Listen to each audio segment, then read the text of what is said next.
Husband unleashes epic revenge at the wedding after catching fiancé's shocking betrayal the day before. The ceremony is supposed to be tomorrow, a grand affair that Emma and I have planned meticulously for nearly a year. Friends, family, business associates. Everyone will be there, all dressed to the nines, ready to witness what was supposed to be a union forged in love and loyalty. But loyalty, now, that's a word that tastes bitter in my mouth. It started with a harmless joke from my best friend Jason last night, poking fun at the overly rehearsed vows Emma had written. We were in my suite, having a quiet night with a few drinks. I laughed it off, brushing it aside, but something about Jason's tone struck me. His smile was too tight, his eyes too serious. When I asked him about it, he looked away and finally sighed. "Tyler," he began, placing his beer on the table, "there's something you need to know." What he told me next made the blood drain from my face. Jason, a man I've trusted since college, had witnessed Emma in a moment that would alter everything.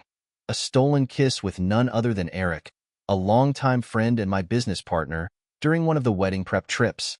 He'd seen it with his own eyes but had hesitated to tell me, thinking it was a one-time mistake. Now, the night before my wedding, the pieces clicked into place. The late nights spent wedding planning, the secretive smiles, the way Emma's laugh had started to feel hollow when she looked at me. It all made sense now. I want to laugh, but I can't find the air to do so.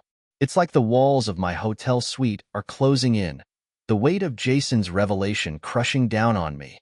And then, like a calm breaking through the storm, I feel something else take over, a resolve I hadn't felt before.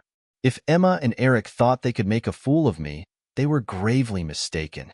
I get up, grab my phone, and start making calls. Tomorrow's wedding will proceed as planned, but it won't end the way anyone expects. The night drags on slowly, every minute ticking down to the event I've dreaded and meticulously reimagined. Sleep is a distant memory. Instead, I go through every detail, every word I plan to say.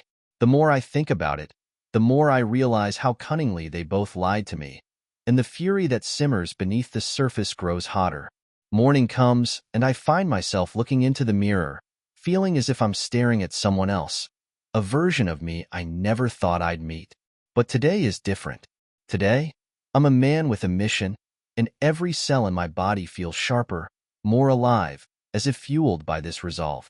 I pull on my suit, carefully adjust the cufflinks Emma had gifted me when we first got engaged, and smirk at the irony. By noon, the guests have started arriving at the seaside venue. It's a picture-perfect day, just as Emma had planned. Clear skies, soft waves lapping against the shore, the sound of seabirds in the distance.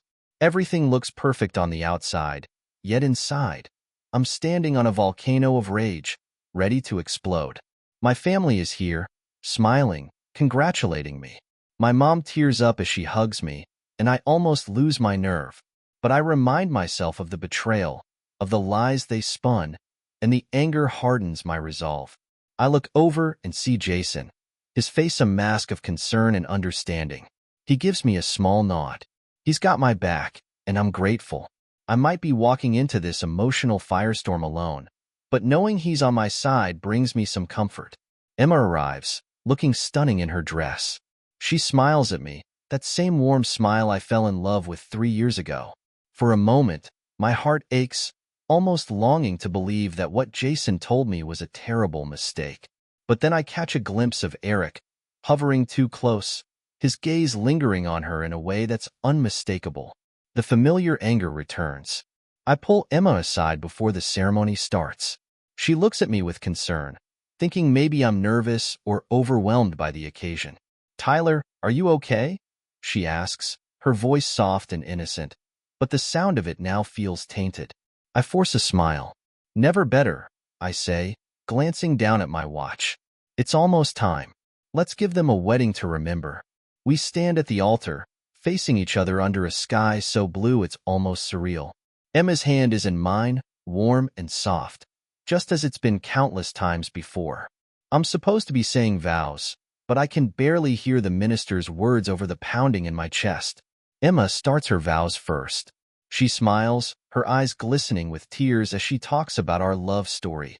How we met, the memories we've shared, the dreams we've painted together. Every word she says grates against my nerves. It's the performance of a lifetime, and I'm almost impressed by her dedication to this lie. And I promise to be by your side, in good times and in bad, to support you, cherish you, and love you all the days of my life, she finishes, squeezing my hand, her voice thick with emotion. The crowd sighs in collective admiration, several people wiping away tears. She looks so genuine, so sincere. It makes my stomach turn. And now it's my turn. I clear my throat, meeting her gaze with a cool intensity.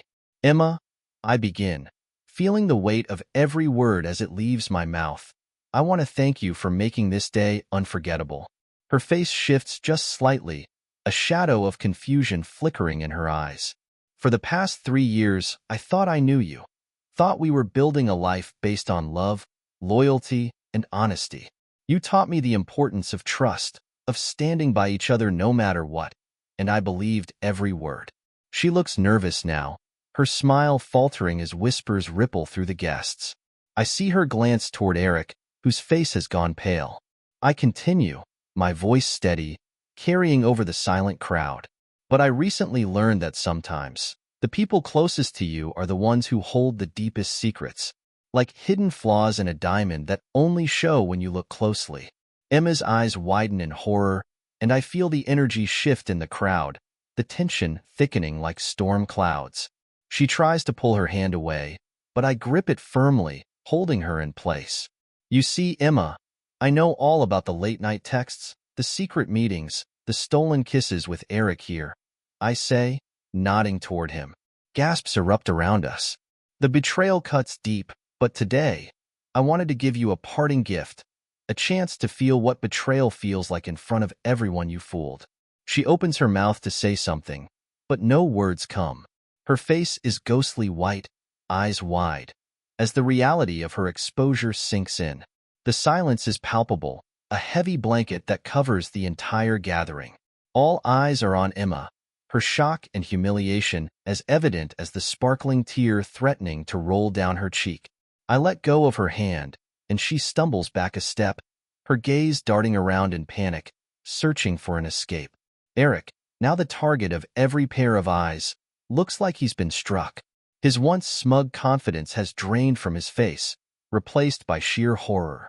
He glances down, unable to meet the crowd's gaze, and especially not mine. I step forward, my voice carrying a tone of calm I didn't know I could muster. Emma, I loved you. I gave you everything, my trust, my loyalty, my future. I thought we had something rare, something real. But now I realize you traded it all for moments of deceit. Turning to the guests, I see faces full of shock, confusion, and pity. My friends, my family, they look devastated, and I know many of them feel betrayed too, having believed in Emma and in us. I decide to take it a step further, knowing there's no turning back. You all deserve to know what kind of person I almost married, I say, my voice steady and unwavering. Emma and Eric have been seeing each other for months behind my back, using wedding preparations as their excuse. Gasps ripple through the crowd. I wanted to believe it was all a misunderstanding, but the truth is in front of us. Today is not the start of our future, but the end of an illusion. Emma finally finds her voice, her words shaking. Tyler, please, let's talk about this privately, she pleads, her eyes wide and pleading, but I shake my head. No, Emma, you didn't respect our relationship enough to keep this private. You made it public the moment you decided to bring someone else into our lives, into our wedding. I pause, letting my words sink in.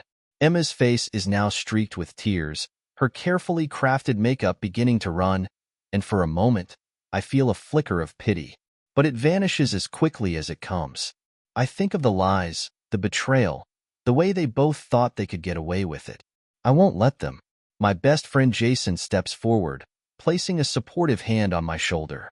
Let's go, Tyler, he murmurs, and I nod. It's time to walk away from the shattered remains of what was supposed to be the happiest day of my life. As Jason and I walk away from the altar, I hear the murmur of voices behind us, like the low hum of bees stirred from their hive. Friends, family, Everyone I invited to witness a celebration is instead witnessing a spectacle. The shame I might have felt in any other circumstance is buried beneath a sense of bitter satisfaction. This was my wedding, and Emma turned it into a lie. Now, she's the one left to deal with the consequences. We reach the back of the venue, where a few of my closest friends wait, their faces a mixture of shock and grim approval. Jason nods to them, and they form a sort of wall, blocking out the view of the chaos happening behind us. I'm grateful for their presence. Today, loyalty matters more than ever. One of my friends, Sarah, puts a hand on my arm, her voice soft. Are you okay? It's a loaded question, one I'm not sure how to answer. I can feel the adrenaline still pumping through my veins, but under it, a profound ache is beginning to settle. I don't know, I admit, running a hand through my hair. Maybe eventually, I will be. They nod, understanding. We stand there for a moment, watching as guests begin to trickle out from the ceremony space. People avoid eye contact, clearly uncomfortable, but it's Eric's mother who approaches first, her face etched with mortification and sorrow. She opens her mouth as if to say something, but I hold up a hand. Don't, I say, my voice hoarse. It's not your fault. He made his choices. She nods, tears in her eyes, and steps back, giving me space. I feel a strange detachment, like I'm watching all of this unfold from outside my own body. My fiancée, the woman I thought I'd spend my life with, is still back there, no doubt scrambling to control the damage. I know her too well. Even now, she's probably putting on a show, spinning lies to salvage her reputation. But that's not my concern anymore. Jason nudges me gently. Let's get out of here. We can't let this place be your last memory of today. I nod, grateful for the escape, and together, we head toward the parking lot. Just as we're about to leave, I hear someone call my name. I turn to see Emma rushing toward me, her once pristine dress now a wrinkled mess, her makeup smudged, eyes red with tears.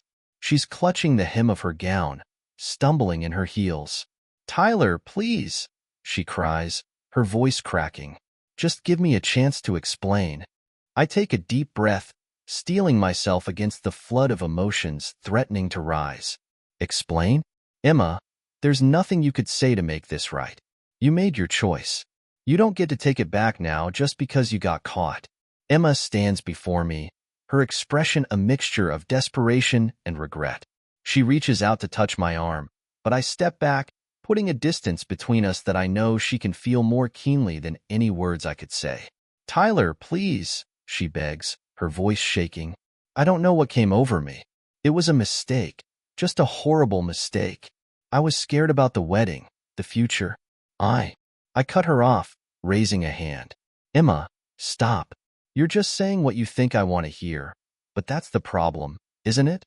You were always saying what you thought would keep me close, keep me in the dark." She looks away, shame flashing across her face. "It wasn't real, Tyler. Eric and I, it meant nothing. It was just a stupid mistake. A stupid mistake that went on for months," I reply, my voice steady despite the anger boiling inside. "You let me pour my heart into this wedding, into our life, while you were sneaking around behind my back. How can you stand there and call it a mistake?" Her tears are flowing freely now, smudging the last remnants of her makeup, but I don't let them soften me. I've seen this act before. Tears as a way to escape accountability, to make me doubt myself and forgive her. But not this time. She stammers, struggling to find words, her hands twisting together. "I don't know why I did it, Tyler. I was confused. I love you. You have to believe that." I laugh, a harsh, bitter sound. "Love? Emma, love doesn't betray the way you did. Love doesn't hide. And it definitely doesn't involve months of lies." I can see her flinch at my words, but I press on. "If you loved me, you would have respected me enough to end things if you weren't happy. Instead, you kept me in the dark, letting me believe we had something real while you were off with Eric." She tries again, her voice a whisper now. "Tyler, I swear, if you give me one more chance, I'll spend the rest of my life making it up to you." But her words are hollow to me, like echoes of a song that's lost its meaning. I shake my head, finally feeling a sense of peace amid the storm. Emma, there's no going back. This is where we end. I turn away, feeling the weight of finality settle over me, and walk toward my car.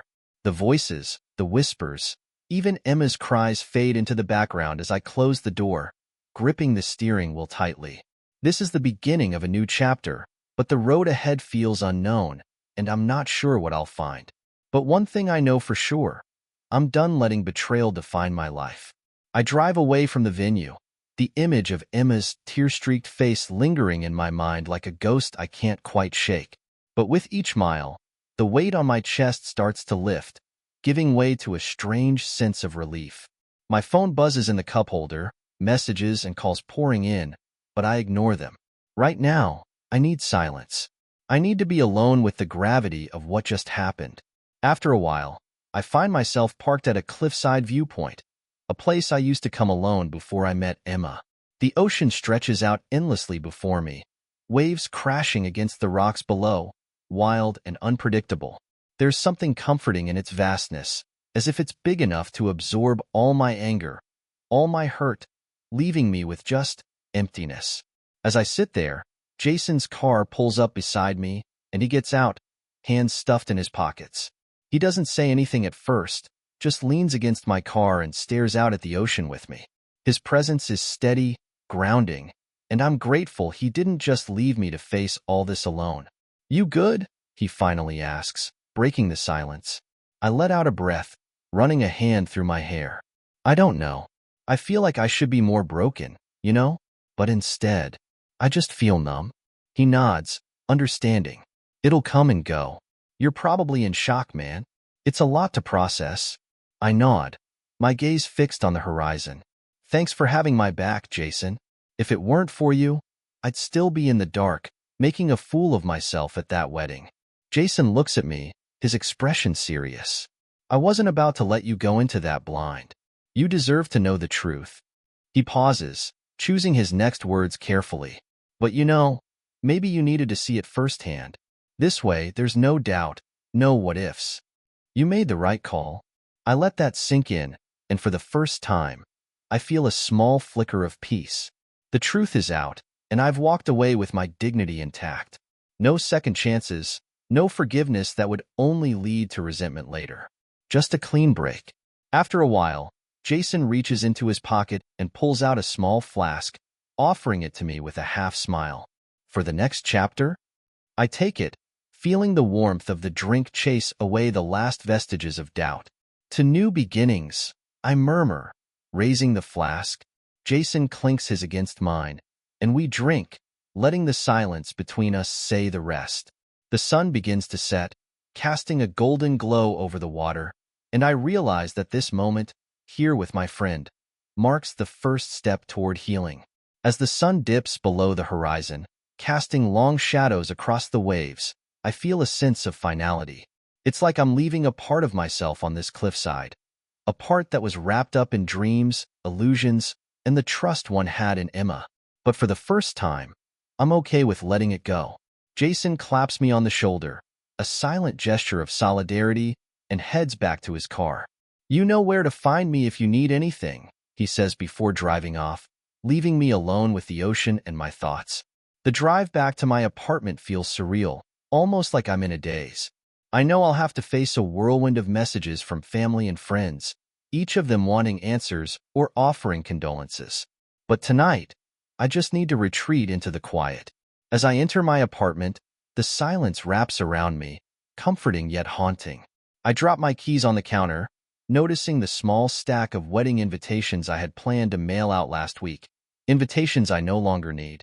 They sit there like a cruel reminder of what could have been. I move around the apartment in a sort of trance, picking up items that we'd chosen together. The dishes, the throw blankets, even the picture frames that hold memories of vacations and holidays. Each item feels foreign now, like pieces of a life that don't belong to me anymore. Finally, I sit down on the couch, exhausted, staring at the blank wall across from me. My phone buzzes again, and this time, I take a glance. It's a message from Emma. "Emma, Tyler, please. I made a mistake. I'm sorry. Let's talk?" I read her words, and a bitter smile crosses my lips. There's a part of me that wants to reply, to unload all the anger, the betrayal, the raw hurt. But I know better than to give her the satisfaction of a response. Instead, I power off my phone, putting it face down on the table, and lean back, closing my eyes. For a while, I sit there in the darkness, letting the emotions I'd been holding at bay wash over me. Grief, anger, regret. I think about how I'd imagined my future with her, how I'd believed we were invincible. And now, all those hopes and dreams are gone, scattered like ashes. But in the midst of that sorrow, there's something else taking root, a sense of freedom. I've broken away from a lie, and while the truth is painful, it's also liberating. I don't have to pretend anymore. I don't have to be the perfect groom, the loving fiancé. I just have to be me, scars and all. In the silence, I make a promise to myself. I'll rebuild. I'll take this broken heart, these shattered pieces, and I'll create something new, something true. And maybe, someday, I'll look back on this and see it as the moment I reclaimed my life.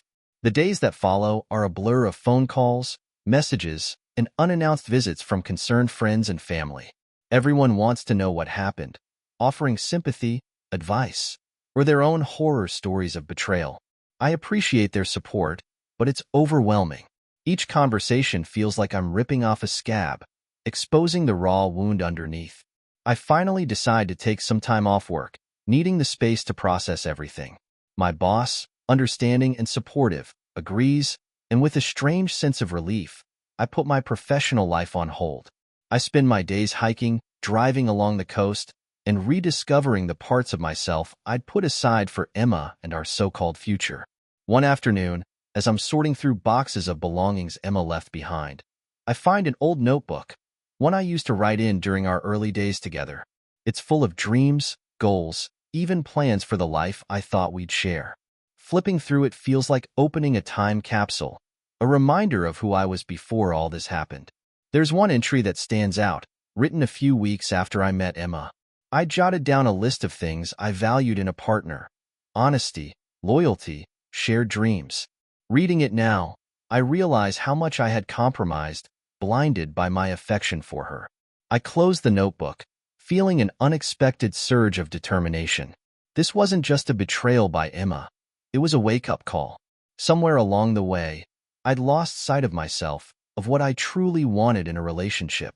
I'd allowed myself to be swept up in her world, her plans, her dreams, without questioning if they aligned with mine. Now, standing here, I'm resolved to reclaim the parts of me I'd sacrificed. A knock at the door pulls me from my thoughts. I open it to find Sarah and Jason standing there, holding a bag of takeout and a six-pack of beer.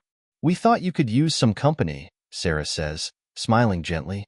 They make themselves at home, setting out the food and cracking open the beers. We settle on the couch, and for the first time since the wedding fiasco, I feel a semblance of normalcy.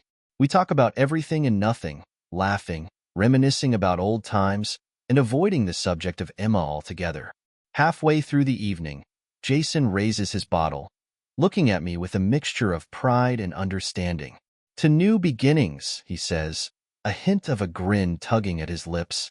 I lift my bottle, clinking it with theirs. "To new beginnings," I echo, feeling a warmth spread through me. Maybe it's the beer, or maybe it's the sense of freedom that comes with letting go, but for the first time in days, I feel like I'm going to be okay. The next morning, I wake up with a strange sense of purpose. The fog of betrayal and anger has started to lift, leaving room for something else: clarity. I know that part of my journey toward healing involves moving forward, not just emotionally, but physically. Emma's things are still scattered around my apartment, ghostly reminders of a life that no longer exists. I start with the closet, where her clothes are still hanging beside mine. The sight of them feels invasive, as if her betrayal has seeped into every fiber, every thread. One by one, I pull them off the hangers, piling them up in boxes. Dresses I remember her wearing on dates, her favorite sweater, even a pair of sneakers she left by the door. Each item stirs a memory, but I push them aside, focusing on the task. I go through every room, clearing out her belongings until there's nothing left that bears her mark. When I'm finished, the apartment feels different, emptier, but also lighter. It's mine again, a blank canvas ready for new memories. I text Jason, asking if he'll come over to help me haul everything to a donation center. He arrives an hour later, greeting me with a grin. "Clearing out the ghosts, huh?" he asks, eyeing the boxes stacked by the door. "Yep," I say, feeling a weight lift even as I say it out loud. Time to move on. We load everything into his truck, and as we drive to the donation center, I feel a sense of liberation. I realize that each box, each item, is more than just a piece of clothing or a book. It's a piece of the life I'm choosing to leave behind. After we drop off the last box, Jason suggests grabbing some food. We find a small, cozy diner down the street and settle into a booth. As we eat, he tells me about a new business venture he's considering, and we end up spending hours talking about plans, ideas, and the future. At one point, he pauses, looking at me with a thoughtful expression. "So, what's next for you?" I shrug, feeling a strange mix of excitement and uncertainty. "Honestly, I don't know. But I do know I want to focus on myself. Maybe try something new. Rediscover what makes me me." He nods, a smile spreading across his face. "I like that. It suits you." The conversation leaves me with a renewed sense of possibility. For so long, my life was entangled with Emma's, my identity wrapped up in our relationship. But now, the horizon feels open, inviting, and I'm ready to embrace whatever comes next. In the days that follow, I dive into a new routine, one built on my own terms. I start going to the gym again, something I'd neglected during the chaos of wedding planning and work. The rhythmic pounding of my feet on the treadmill and the burn of lifting weights feels cathartic, grounding me in a way that I haven't felt in years. I also take up hiking, discovering trails I never knew existed just outside the city. The solitude, the fresh air, the quiet, they're exactly what I need to find some peace. It's amazing how stepping away from everything familiar can bring clarity. Each step I take on those trails feels like a step away from the past and into something new.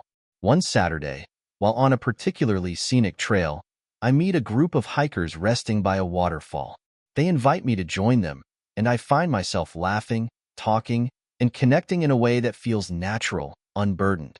They tell me about local hiking clubs, weekend camping trips, and even a mountain summit challenge they're training for. Before I know it, I'm making plans to join them, excited by the prospect of something I'd never have considered before. The experience fills a void I hadn't realized was there. For so long, my social life had been centered around Emma, our mutual friends, and the life we'd envisioned together. But now, meeting new people and exploring new interests, I feel a sense of freedom that's exhilarating. One evening, after another long hike, I find myself sitting on my couch with a notebook in hand, the same one I'd found in my closet, now filled with fresh entries. I start listing new goals, things I want to achieve for myself, dreams I'd set aside for too long. I jot down plans to travel, to visit places I'd always dreamed of seeing but never prioritized. I even consider taking a photography class to capture the beauty I see on my hikes. Each new idea feels like a seed planted, something with the potential to grow and shape this new chapter of my life. As I write, I feel a warmth inside me, a sense of purpose taking root. It's not about replacing what I lost with Emma. It's about building something purely mine, a foundation based on who I am and who I want to be. For the first time since the betrayal, I realize I'm not just surviving, I'm beginning to thrive. A few weeks later, I find myself in a local photography class, something I'd signed up for on impulse. The instructor is a retired photojournalist with stories that would fill a novel, and her passion for capturing moments inspires everyone in the room. I feel out of my element at first, fumbling with the camera settings and struggling to frame shots, but there's a thrill in learning something new, in challenging myself. On our first field trip, we head out to a nearby city park. I'm focused on capturing the sunlight filtering through the trees when I notice a familiar face. Sarah. She's sitting on a bench, engrossed in a book, completely unaware of my presence. For a moment, I hesitate. We've been friends for years, but in the shadow of my engagement, our friendship had become more casual, more distant. I'd almost forgotten what it was like to talk to her outside of group events. I approach her, clearing my throat. Well, look who I found. Fancy meeting you here. She looks up, surprised, and a smile lights up her face. Tyler, what are you doing here? I hold up my camera, a bit sheepishly. Photography class. Trying to broaden my horizons, I guess. She laughs, a warm, genuine sound that I realize I've missed. Well, good for you. I always thought you'd be great at something creative. We chat for a while, catching up on life, my new hobbies, her work. It feels easy, natural, like reconnecting with an old part of myself. After a while, I ask if she'd be up for grabbing a coffee sometime, and she agrees with a grin. Over the next few weeks, Sarah and I start meeting regularly. We talk about everything, our shared friends, my new interests, and her travel plans. We laugh a lot, reminiscing about old memories and making new ones. I find myself looking forward to our conversations, feeling a warmth that I haven't felt in a long time. She's steady, grounded, and refreshingly honest. A stark contrast to the whirlwind my life had been. One evening, as we sit in a small coffee shop, she looks at me with a serious expression. Tyler, you seem different. Like, actually happy. I think this whole thing with Emma might have been a blessing in disguise. Her words hit me, but they ring true.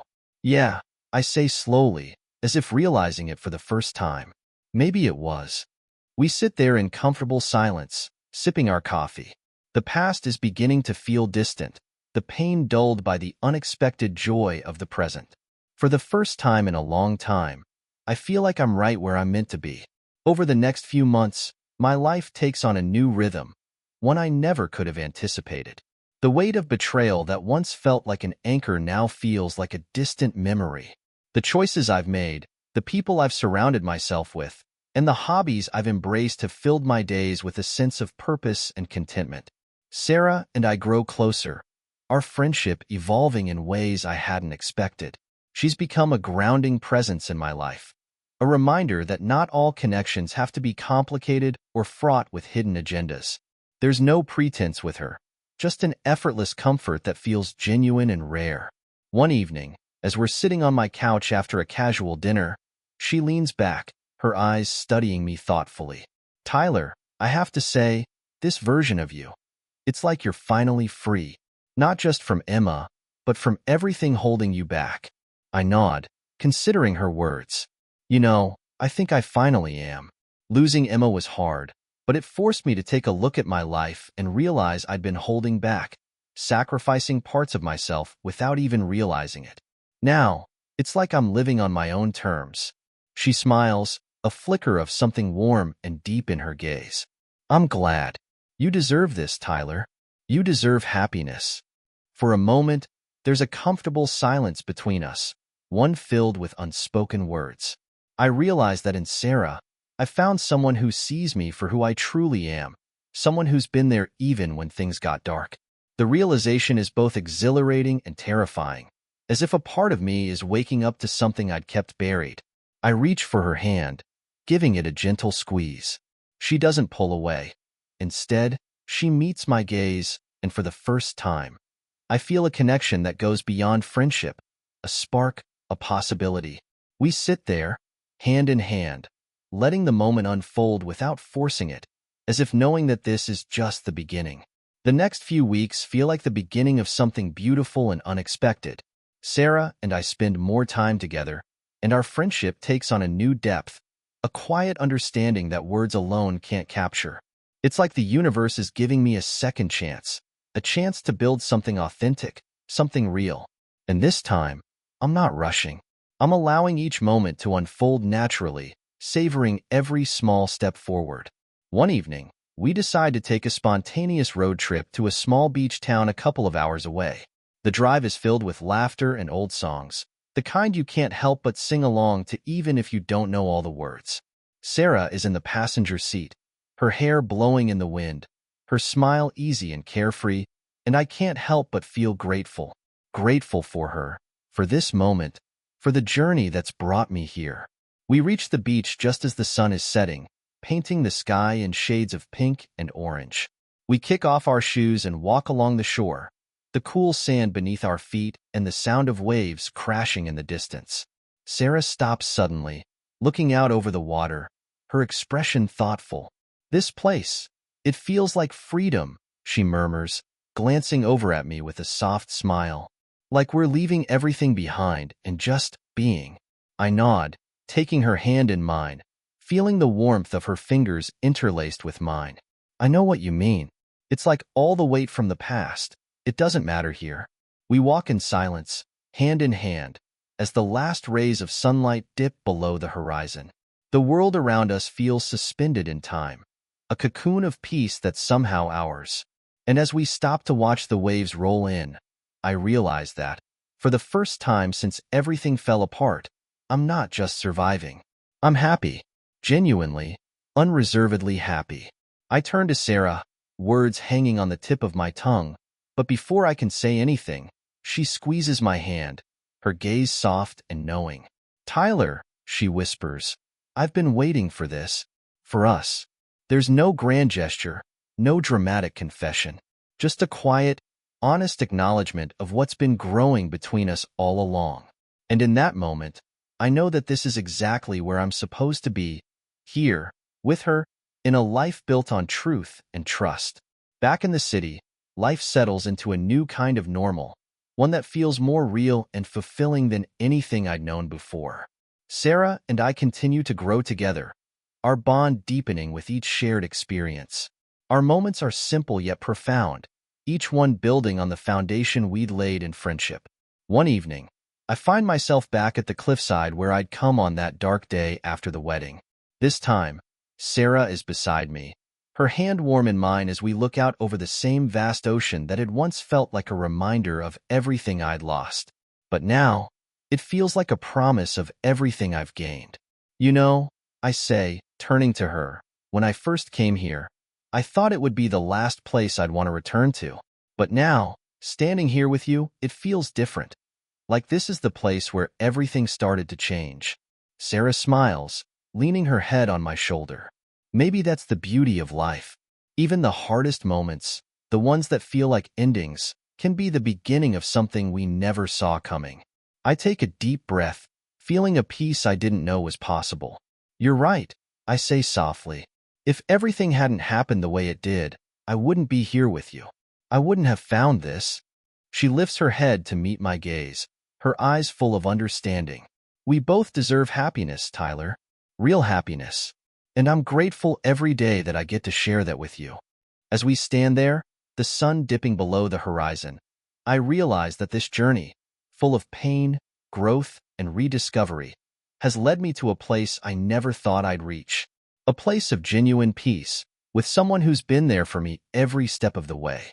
This cliffside, once a symbol of loss, now feels like a beacon of hope. I know that life will bring its challenges, but I also know that I'm no longer afraid of facing them. I've rebuilt myself from the ground up, stronger, wiser, and ready for whatever comes next. And as Sarah and I watch the stars begin to twinkle above, I know that my story isn't defined by betrayal or heartbreak. It's defined by resilience, by new beginnings, and by a love that grew from honesty and trust. A love I never saw coming, but one I'll cherish for the rest of my life. Thank you for joining me on this journey. Have you ever experienced a new beginning after a difficult chapter? Share your thoughts, and don't forget to subscribe for more stories of resilience, growth, and unexpected love. Glowing Star.